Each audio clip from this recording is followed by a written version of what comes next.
смотрите срочный выпуск новостей.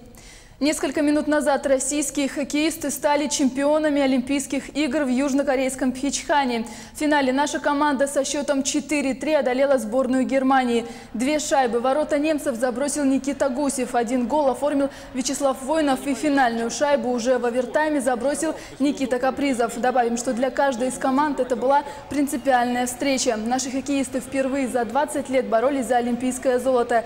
Германия и вовсе никогда не выходила в финал.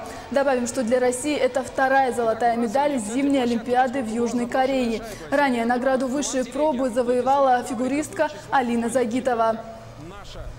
Оставайтесь в курсе событий с Якутии 24.